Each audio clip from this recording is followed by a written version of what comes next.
right, thanks again for taking the time out of your busy schedule to view this quick video that I'm making about the legislative branch of government. On the video prior to this one, we talked about there being three branches of the government, and they were the executive, legislative, and the judicial.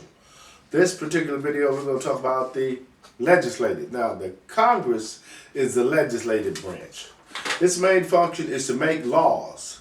It also oversees the execution of these laws and checks various executive and judicial powers. The Congress is bicameral. It is composed of two houses. One house is the House of Representatives, and the other is the Senate. The House of Representatives is currently composed of 435 members. Each of the 50 states is allocated one or more representatives based on its population, which is calculated by a decennial basis, once in 10 years. Each state is guaranteed at least one representative.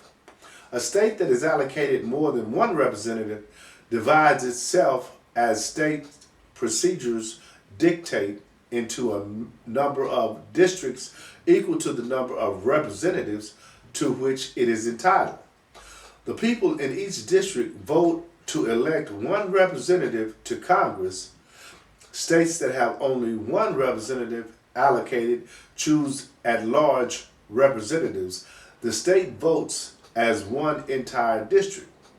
The District of Columbia and a number of U.S. territories have been permitted to elect delegates to the House of Representatives. These delegates may participate in debates and sit and vote in committee, but are not allowed to vote in the full House. Every House member faces re-election in an even-numbered year and is elected to a 2-year term.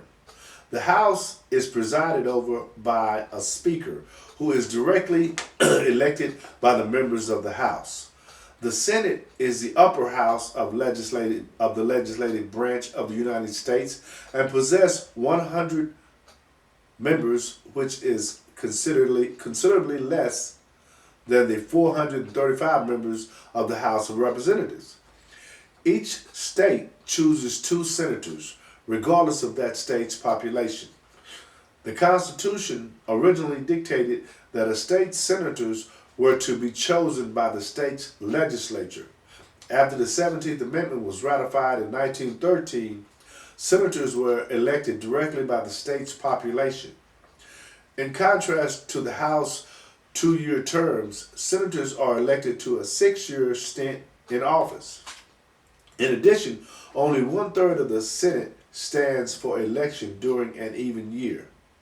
These differences between the two houses were deliberately put into place by the founding fathers. The Senate was intended to be the more stable, austere body, whereas the House would be more responsive to the people's will. Now, as I indicated, just hearing that gives you a different understanding, especially if you hadn't heard it before. And if you didn't really get an understanding of it the first time, just play it back. And play it back and play it back, and you'll get it. Because I too was kind of like in the dark in a lot of things that I was able to discover during this process.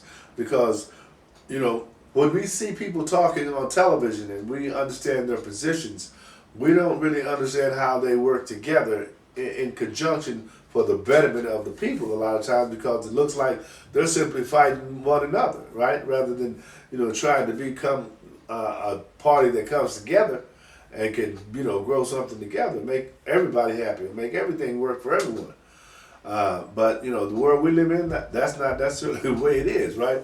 But I wanted to bring these videos to you because I know that I was in the dark about it, and I like to share things and bring them to the light to people that get a chance to see some of the things that I do. And I appreciate you for watching this video. Don't forget to like this video, share it, and I'll see you on the next video.